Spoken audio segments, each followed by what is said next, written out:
Doutora Marinês Cristine Silveira, que é nutricionista clínica, fitoterapeuta funcional, e depois ela pode ainda falar todo o currículo dela. Já é parceira nossa aqui do conselho. Conhece a maioria? A Marinês, ela já fez uma palestra aqui dos funcionários. Esse é o grupo que você não conversou aquele dia. Acho que alguns deles. Não, eu assisti. Só o Arnaldo. Eu era do Carmen. A Maria do Carmo, é isso. Então, nós quisemos trazer aqui, né, para os conselheiros e deixar gravado para os nossos colegas as suas orientações, que são muito importantes. Então, assim, primeiramente é um prazer imenso estar aqui, né? Novamente falando para vocês, alguns dos quais de vocês eu já conheço, então eu fiz algumas coisas um pouco diferentes para não ficar repetitivo, tá? Mas qualquer coisa, vocês me falam, a gente vai explicando novamente. Então, meu nome é Marinês, eu sou nutricionista clínica funcional, tá? A parte da nutrição funcional, ela busca o quê?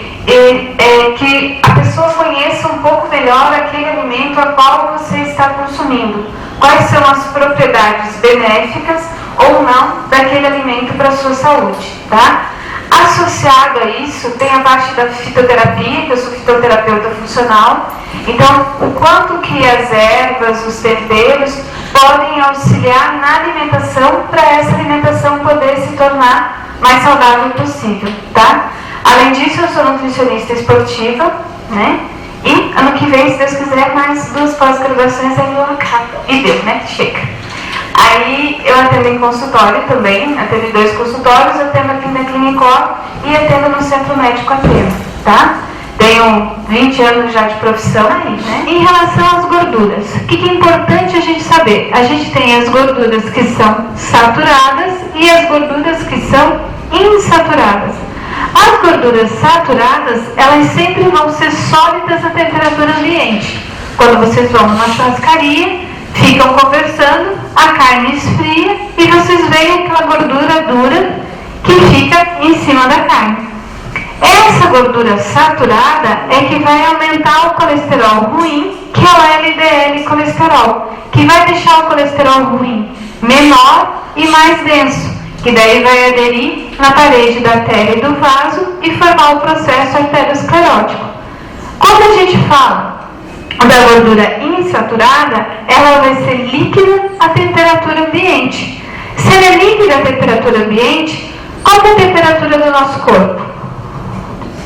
36, 36,2,3. Então, se a temperatura do nosso corpo é essa, a gente precisa de mais gorduras que tenham uma ação insaturada, para não ficar sólida a nossa temperatura dentro do nosso corpo. Então, o que acontece? As gorduras insaturadas, elas fazem o quê? O aumento do HDL colesterol. Pode passar.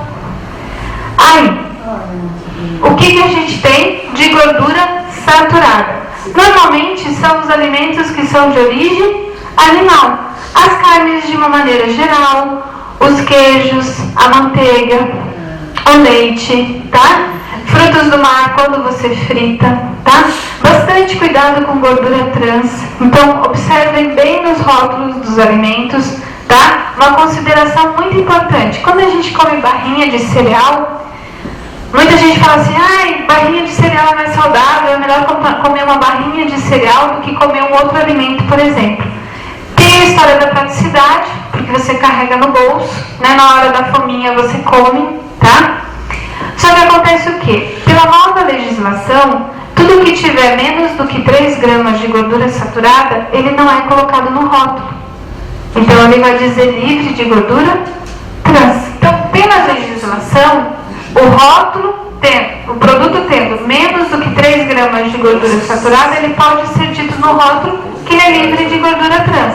Mas, pergunto para vocês, se ele tem 2,9, ele vai ser livre de gordura trans, certo? Só que se a pessoa come 2, ela já vai estar ingerindo 5,8. Você deveria ingerir 3. Você sabe o quanto tem ali? Pode ter 2,9, pode ter 1,8. A gente não sabe. Então, o que vale a pena a gente olhar? Se lá tiver gordura vegetal hidrogenada, que é a mesma coisa que gordura trans, ou gordura de palma, quanto mais próximo tiver essa palavra do início dos ingredientes, maior quantidade ele vai ter, tá? Então isso já faz com que a gente observe o rótulo. Se ele tem gordura vegetal hidrogenada, gordura de palma, já fica meio assim, no máximo, se for comer, come um só. Se ali ele falar que ele é livre de gordura trans, tá? Um adendo bem rápido em relação aos ovos, tá? No passado, se falava que deveria ser evitar ovos, porque o problema do ovo é que o ovo sobe colesterol, tá? O que a gente sabe hoje? Que a estrutura química da gema do ovo é semelhante ao HDL, que é o colesterol bom. Tá, o que acontece? Sendo assim, você comer ovo, a gema do ovo, ela ajuda você a subir um pouco o seu HDL, que é o colesterol bom. Quando você pega esse ovo, cozinha, ou assa, ou faz um ovo mexido, ou um omelete, ele vai preservar em grande parte essa estrutura poliinsaturada.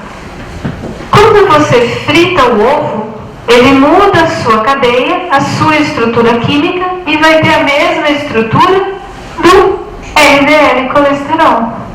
Então, assim, hoje não se fala tão mal do ovo, desde que você consuma o ovo de uma maneira que ele não seja frito, tá? Pode passar. O que a gente tem de gordura insaturada? A gente tem a gordura vinda da azeitona, do azeite de oliva. Então, só para lembrar o quê? Quanto menor, no caso do azeite de oliva, se ele for prensado a frio, de uma acidez menor do que 0,5, ele vai ter uma concentração maior de gordura monossaturada.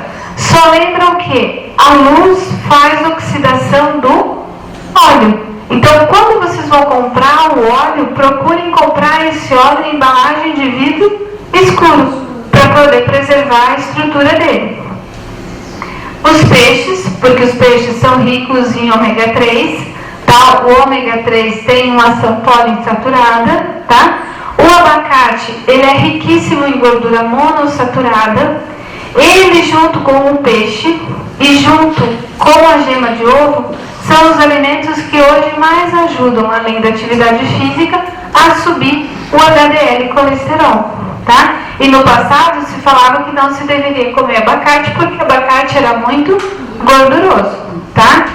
O peixe só mantém essa estrutura se você não frita o peixe. Se você vai comer um peixe frito, ele não vai te adiantar, porque dele vai ter mais gordura saturada. Aí, por isso a gente deve evitar alimento gorduroso, fritura, embutido por conta da quantidade de nitrato e nitrito, que tem uma ação cancerosa, principalmente a nível de intestino. Então, pessoas que têm prevalência de câncer de cólon têm que evitar muito alimento embutido, tá? Temperos prontos pela quantidade de sal que eles têm, tá? Principalmente glutamato monossódico, nitrato de sódio, ascorbato de sódio. Eles fazem muita acidificação de pH sanguíneo, que é uma outra maneira de você tirar cálcio do osso e levar para a circulação, além das bebidas alcoólicas. Tá? O que a gente deve preferir usar? Usar azeite como azeite de oliva, tá? Só evitar os azeites de oliva de embalagem de lata, tá? Preferir sempre os de vidro. Tem algumas controvérsias em relação ao uso do óleo de canola, por ele ter uma característica bem híbrida, meio transgênica, mas até agora não tem nenhuma comprovação científica que ele não seja benéfico, tá? Óleo de soja, olhar bastante procedência por conta dos transgênicos, aonde você vai, da onde ele vem, tá? Quando for usar o óleo de soja, quanto mais amarelo ele for, melhor ele é, tá? Então, se for comprar óleo de soja, evita aqueles que são muito claros, tá? E sempre, nunca pega na prateleira o que está exposto ali na frente, que ele pegou uma incidência de luz maior. Então, sempre pega aquele que está mais lá atrás, tá?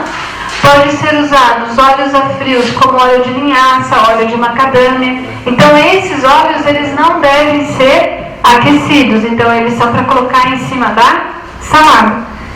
Quando a gente... Oliva, mais ou menos. Então assim, a temperatura de saturação do azeite de oliva é 180 graus. Então se você prepara um alimento em que a temperatura dele seja inferior a 180 graus, ele não vai saturar. Então ele vai manter suas propriedades. Acima de 180, ele satura. Então o efeito vai ser o mesmo que você usasse um óleo de soja, tá? Eu vou pegar uma carne e vou fritar a carne no óleo de soja, no azeite de oliva, por exemplo. Se você vai fritar uma carne, bem na verdade você fritar uma carne com óleo de soja ou óleo de oliva, tanto faz. Só que o óleo de oliva é mais caro, tá? Então assim, qual que é o ponto? A hora que começa a sair a fumaça, tá? Então tem que ter esse cuidado.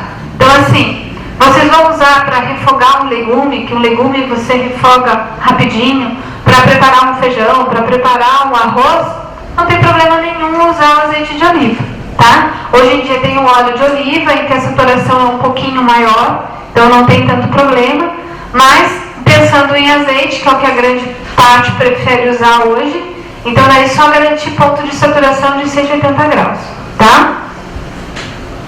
Evitar reaproveitar óleo de fritura. Hoje em dia não é algo muito utilizado, principalmente em centros maiores. Mas se você fala em regiões tipo mais interior de estado, regiões mais distantes, em que tinha-se a cultura de se falar o que estou fritando uma batata, o óleo tá claro, posso reaproveitar esse óleo. Só lembrando que quanto mais vezes você frita aquele mesmo óleo, mais você está aumentando as duplas ligações e saturando esse óleo. Então, pior e mais deletério ele vai ser, tá? Aí, tem alguns alimentos que eles são considerados antinutrientes. Então, são esses que a gente tem que ter cuidado. Quem são eles? Açúcar, a gordura trans que a gente falou, a cafeína. Lembrando que a cafeína tem uma ação importante também no Alzheimer. Então, você tomar 2 xícaras de cafezinho ao dia tem até um efeito protetor, só que cuidar com uma quantidade maior, tá? Sal, o álcool, os alimentos que são transgênicos, os plásticos que a gente conversou um pouquinho, os patógenos, os hormônios, os antibióticos presentes nos alimentos, a parte dos fast foods, a parte dos alimentos alergênicos como glúten, leite, amendoim e soja. Então assim, quando a gente falou no início em relação a rodiziar alimento, é principalmente para você evitar processo alérgico. Então, quanto mais você come aquele alimento, maior é a incidência, a propensão para você fazer uma sensibilidade ou você fazer um processo alérgico. Por exemplo, não comia soja, falaram para mim que era importante comer soja. Comecei a comer soja, comecei a distender meu abdômen, comecei a ter sensação de gases, sensação de arroto, digamos que seja o início de um processo alérgico. Não precisa ser só o processo alérgico de pele. Então tem que se reduzir consumo. Por que esses alimentos são considerados potenciais alergênicos? Porque eles são macromoléculas. Muitas vezes a nossa vilosidade de intestino, a nossa célula de intestino, o nosso enterócito não consegue absorver, tá? Aí, o que esses alimentos eles podem fazer? Eles vão acelerar o envelhecimento, eles vão promover ganho de peso, eles vão promover alterações de humor, aqueles períodos de euforia, de depressão. Ai, comi um bolo, fiquei tão feliz quando eu comi o bolo. Depois que eu comi o bolo, me deu uma tristeza tão grande. Mais ou menos por aí. Provocam problemas digestivos como inchaço, cólica, gases, como eu relatei para vocês. Podem aumentar o sono. Quando as pessoas fazem grandes volumes de refeição, por exemplo, vocês saem daqui e vão comer massa, essa massa se transforma em açúcar, né? Vocês fazem maiores liberações de insulina. Essa liberação aumentada de insulina faz com que esse açúcar entre na célula e que você faça um pico em mais ou menos 1 hora. Umas 2 horas depois, vocês estão com muito sono. Tá? Por quê? Porque isso entrou a célula ficou feliz, dá soninho, tá? Aí, diminuem a concentração, porque a energia é para um curto período de tempo. Diminuem o libido e a fertilidade por fazer alteração de pH sanguíneo. Deixam as artérias do coração mais estreitas e mais rígidas. Um dos mecanismos disso é você diminuir os teus níveis de magnésio, que o magnésio é o que melhora a permeabilidade do vaso. Vão intoxicar o nosso organismo, onde ele pode mudar a linha do RNA mensageiro e favorecer o câncer. Vão enfraquecer o nosso sistema imunológico, muitas vezes relacionado com processo alérgico e com alteração de permeabilidade de intestino. Promovem mais dores de cabeça. Vão aumentar a sensação de dor. A pele, o cabelo e a unha vão ficar mais fracos e menos saudáveis. Aí, a preferência é o quê? Alimentos integrais, ricos em fibra, para quê? Para melhorar o funcionamento intestinal e poder usar um pouco daquela gordura que a gente consumiu, que a gente não vai utilizar. Pode passar. O que acontece? A gente percebe o quê? Que na nossa alimentação a gente tem um déficit de fibra, tá? Esse déficit de fibra, ele vai fazer uma absorção aumentada de nutrientes, principalmente de gordura e de carboidrato, que vai levar à obesidade, à hiperlipidemia e ao risco de doença cardiovascular, além de uma alteração do nosso metabolismo, principalmente metabolismo de carboidrato, com aumento de secreção de insulina e fazendo a hiperinsulinemia depois, promovendo o diabetes. Aí, o que a gente precisa fazer? Aumentar o consumo de frutas, verduras, principalmente as orgânicas, por conta de ter uma quantidade menor de pesticida e agrotóxico. Aí, utilizar temperos naturais. Eles vão ter uma ação anti-inflamatória muito importante, tá? Muitas vezes antibacteriana, tá? Como, por exemplo, alho, cebola, cheiro verde, páprica, manjerona, manjericão, alecrim. Alecrim é muito bom para retirada de metal tóxico. Então, quando a gente come mais peixe, esse peixe é mais rico em mercúrio. Então, colocar um galinho de alecrim, quando estiver assando o peixe no final do cozimento, ele puxa o metal pesado. Daí vocês não vão comer o alecrim, né? Aí vocês puxam o metal pesado, tá? E daí nisso ele diminui a incidência de metal tóxico naquele alimento. Sal de hortelã, gengibre, tem uma ação anti-inflamatória, uma ação digestiva muito interessante, além de acelerar o nosso metabolismo em 20%, tá? Canela em pó, açafrão ou cúrcuma, que tem uma ação para fazer apoptose de célula tumoral, então ele é muito interessante para a prevenção de câncer. Colorau, tomilho e erva doce. Aí, E o orégano? Orégano também, ação antibacteriana, bem importante. Só que sempre é bom friccionar para poder sair o alhinho do orégano, para ter essa ação. Qual que é o tomilho? O tomilho é o alecrim é aquele redondinho. O tomilho é o compridinho. O caule dele é mais seco e ele é mais pontudinho. Ele é mais pontudinho. Procura ter uma alimentação colorida. Quanto mais colorida ela for, maior número de nutrientes, tá? Então vamos entender um pouquinho as cores dos alimentos. Então os alimentos brancos, como por exemplo leite, queijo, couve-flor, a batata, o arroz, o cogumelo e a banana, eles vão ser fontes de cálcio e vão ser fontes de potássio.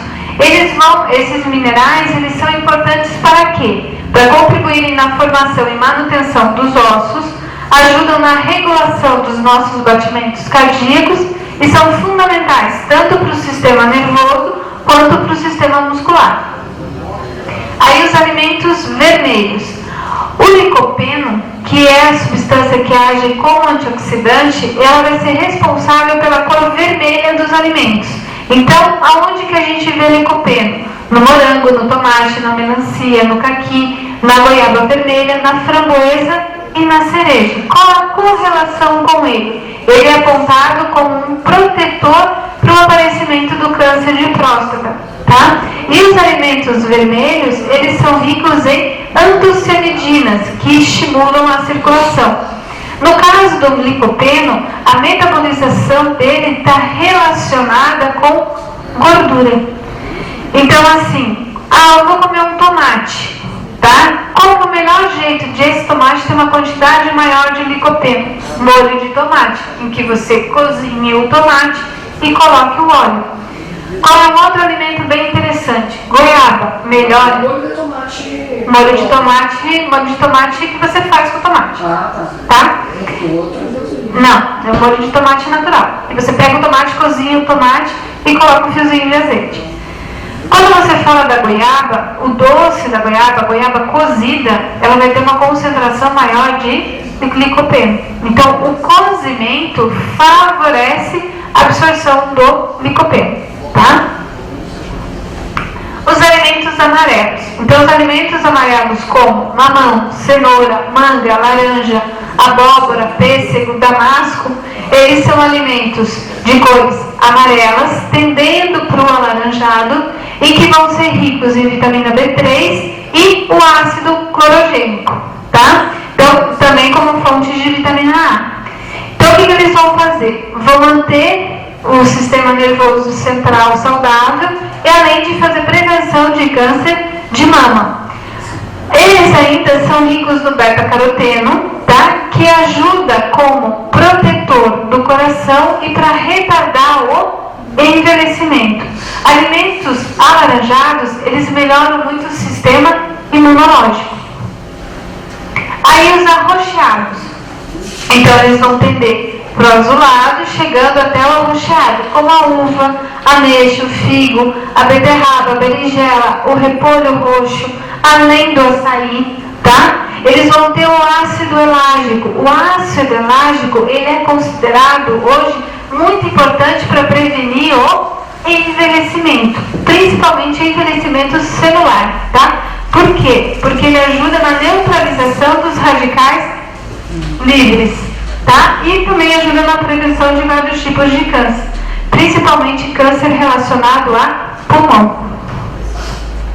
Alimentos verdes, já que hoje não tem o suco de clorofila, então a gente só fala dele, né? Então, os alimentos de cores verdes, como os vegetais folhosos, o pimentão, o salsão, todas as ervas, elas vão conter cálcio, clorofila, tá? Importante para a oxigenação das células. Então, lembrem das mitocôndrias para vocês manterem muito bem os seus níveis de mitocôndria. Vitamina C e vitamina A. Então, eles vão agir como? Desintoxicando as células, inibindo os radicais livres que vão danificar as células, principalmente a membrana fosfolipídica, e causar doença. Tem efeito anticarcinogênico, além de protetor de coração. Vão proteger tanto a nossa pele quanto o nosso cabelo, tá? Vão melhorar o nosso sistema imune, muito importante para a manutenção do osso e da contração muscular. Lembre-se, esses alimentos também são ricos em magnésio. Magnésio também ajuda a evitar, manter o pH do nosso corpo mais alcalino, para evitar a saída de cálcio do nosso osso.